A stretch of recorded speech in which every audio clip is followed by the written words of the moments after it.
جیسا کہ آپ جانتے ہیں کہ آج کل کوارڈو بین الاقوامی پرنٹ اور الیکٹرانک میڈیا کی توجہ کا مرکز بنا ہوا ہے، جس کا سبب یہ صلیب نما سنگ مرمر کا پتھر ہے جسے بلتستان یونیورسٹی نے منظر عام پر لایا۔ یہ خوبصورت اور قدیمی گاؤں کوارڈو دریائے سندھ کی شمالی پٹی پر کوہ کراکرم کے دامن میں وسیع میدانی علاقے پر پھیلا ہوا ہے۔ اس وادی کو اپوچو سید علی توسی نے اپنا مسکن بنایا اور اسی وادی میں مدفون ہوئے۔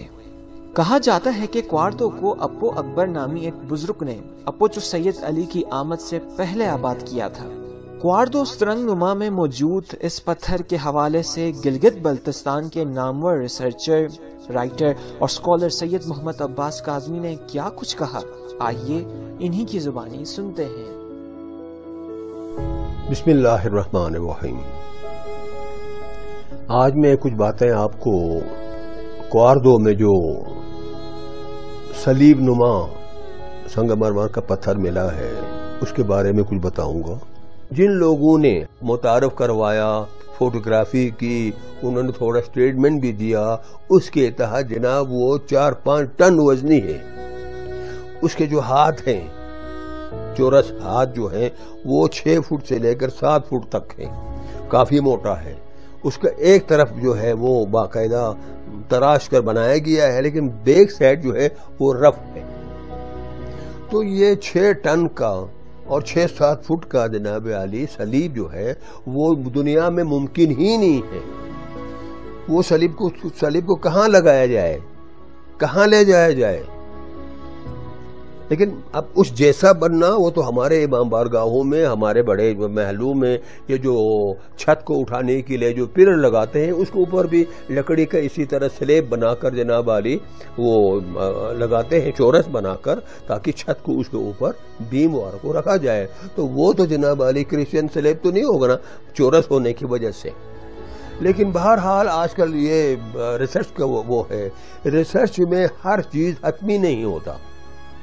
ایک آدمی کے ذہن میں کوئی ایک بات آ گئی، اس کو وہ جناب علی فلوٹ کرتا ہے، لوگوں کو بتاتا ہے۔ اب بعد میں لوگ کیا کرتے ہیں، اس پر کام کرتے ہیں، ریسرچ کرتے ہیں، اور آج کل ریسرچ میں ایک چیز اور نکلا ہے، وہ یہ ہے کہ لیبارٹری ٹیسٹ ہوتا ہے، کاربن ٹیسٹ ہوتا ہے، سائنٹیفک ٹیسٹ ہوتا ہے، اس میں اس کا عمر وہ لگایا جاتا ہے۔ اب بلتستان میں عیسائی مذہب کبھی بھی نہیں رہا۔ ہم بلتستان کی تاریخ کو 5ویں صدی عیسوی سے لے کر اب تک کم و بیش ہم جانتے ہیں، لیکن عیسائی مذہب کبھی یہاں نہ آیا نہ رہا۔ کشمیر میں آیا لیکن بلتستان میں نہیں آیا۔ اس کے بہت ساری وجوہات ہیں، جغرافیائی وجوہات ہیں، سیاسی وجوہات ہیں۔ یہاں پر سب سے پہلے جو مذہب کا ہمیں ملتا ہے وہ زرتشتی ایرانی وہ ملتا ہے، جو آگ پرست ہیں۔ اس کی بہت ساری نشانیاں ہیں، تاریخوں میں ان کا ذکر ہے۔ اس کے بعد بدھ مت آیا، اس کی بے حد یہاں پر جناب علی وہ ورثہ ہے، بہت ساری نشانیاں ہیں۔ اس کے بعد اسلام آیا۔ اللہ اکبر، اللہ اکبر۔ لیکن عیسائی مذہب جب آیا ہی نہیں ہے تو کس نے جناب علی 6 ٹن کا اور 7 فٹ کا یہ بنایا ہوگا؟ لیکن کسی کا یہ کہنا یہ بھی غلط نہیں ہے، آپ کسی کو روک نہیں سکتے۔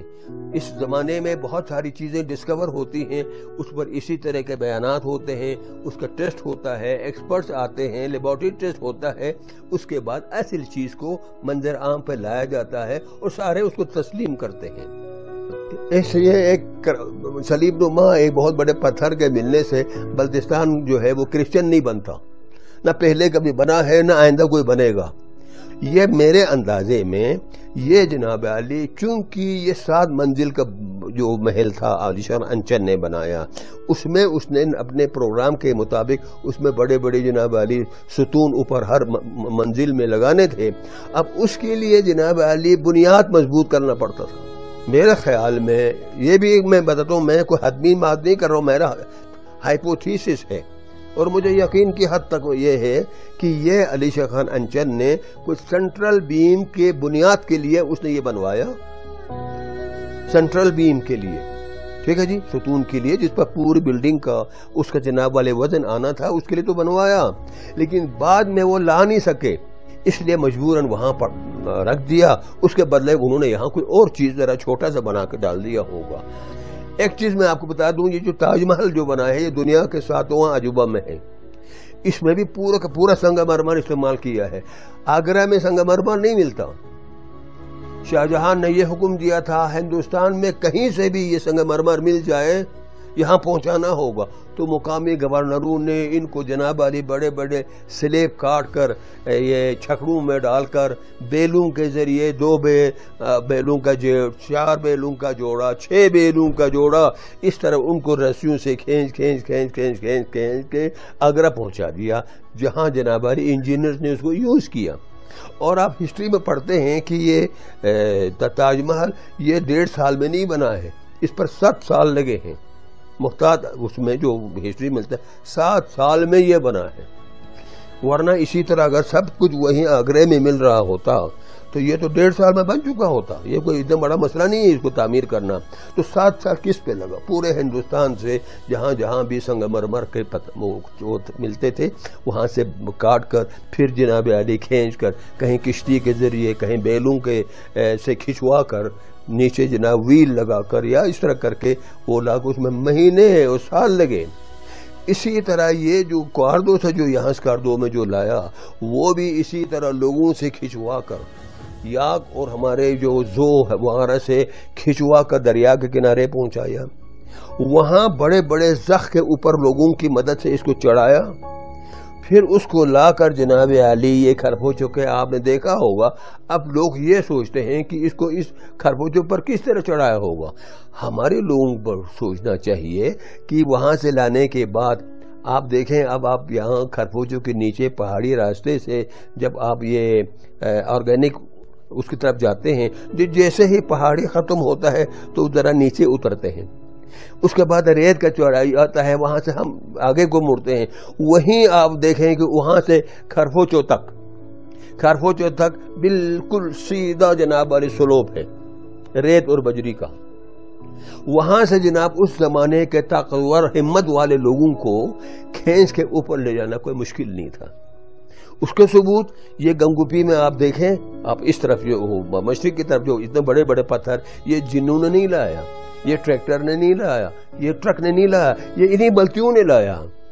ان کے لیے پتہ نہیں کہاں کہاں سے لا کر جناب علی کتنے سینکڑوں اتنے بہت زیادہ جناب علی وہ لانے والے، اس کے لیے جناب علی پلر کو چوکھٹ کو ان کو جناب علی مطلب باری باری کھینچ کے اوپر لانا کون سا مشکل تھا۔ اور میں آپ کو ایک چیز یہ بتا دوں کہ ان میں سے 2 چوکھٹ میں نے اپنی آنکھوں سے دیکھا ہے، اس وقت بھی موجود ہیں۔ وہ اس جگہ موجود ہیں کہ ہماری یہ جو چھاونی ہے اس کے ساتھ ہے ایک جامع مسجد، اس کے سامنے ایک چھوٹا تالاب ہوتا تھا زنگ، اس کے ساتھ ہی جناب ہمارا مشہور پولو پلیئر فرمان جگو تمپی اس کا گھر ہے۔ تو میں کئی سال پہلے جب میں اس طرح ان چیزوں میں پھرتا تھا تو اس وقت جناب علی 2 چوکھٹ پورا نہیں بلکہ یہ جو کیا کہتے ہیں ایلبو جو گنیا ٹائپ میں وہ اس طرح جناب علی ثابت اس میں جناب علی دلدل میں پڑا ہوا تھا 2، لیکن وہ سیدھا نہیں تھا، تھوڑا سا ٹیڑھا ہو کر نصف نکلا ہوا تھا، نصف دلدل میں دفن تھا، 2 تھے اسی طرح، ایک ادھر تھا ایک ادھر تھا۔ تو میں نے پھر ہمسایوں سے پوچھا، اس وقت 1-2 جناب علی زندہ بھی تھے بوڑھے، یہ 10-15 سال پہلے کی بات ہے، انہوں نے کہا جی یہ تو ہم زندگی بھر دیکھ رہے ہیں، سنا ہے کہ یہ خربوچوں میں استعمال تھا، وہاں سے جب ہندوؤں نے اس خربوچوں کو آگ لگائی، اس کو برباد کیا، مندو کھر کو لوٹا برباد کیا تو یہ اوپر سے گرا، تو اس طرح جناب علی لوگوں نے کھینچ کھانچ کے کسی وجہ سے لایا، پھر پڑا رہ گیا۔ ابھی بھی اگر کوئی نکالنے والا مشینری کے ساتھ وہاں جاتا ہے تو میں ساتھ جانے کے لیے تیار ہوں، میں وہ جگہ دکھاؤں گا اور انشاءاللہ وہاں سے 2 چوکھٹ نکلے گا۔ تو یہ ساری چیزیں جو ہے نا جی، یہ ہمارے فن سنگ تراشی اور ہماری جناب علی تاریخ کی جناب علی زندہ مثالیں ہیں۔ اور جہاں تک اس کا تعلق ہے کواردو کراس کا، وہ جناب علی کراس بالکل نہیں ہے، نہ میں نے پہلے مانا ہے نہ میں مانوں گا، ٹھیک ہے نہیں جی. اور اگر میں یہ بھی کہتا ہوں اگر اس کا لیبارٹری ٹیسٹ ہو جائے، سائنٹیفک ٹیسٹ ہو جائے، انشاءاللہ اس کی عمر یہ جو کراس ہے اس کی 400-500 سال سے زیادہ پرانی نہیں ہوگی. یہ وہی وقت ہے جب علی شاہ خان انجن نے جناب علی خرفوچوں کے جناب تعمیر کے لیے یہ سارا کچھ کیا تھا. سنگ مرمر کے اس صلیب نما پتھر کے بارے میں ملکی سطح کے اسکالر، سینئر جرنلسٹ، عوامی نمائندے اور دیگر اہم شخصیات کیا کہتے ہیں، یہ آپ جان سکیں گے لیو پروڈکشنز کردو کے یوٹیوب چینل پر بہت جلد.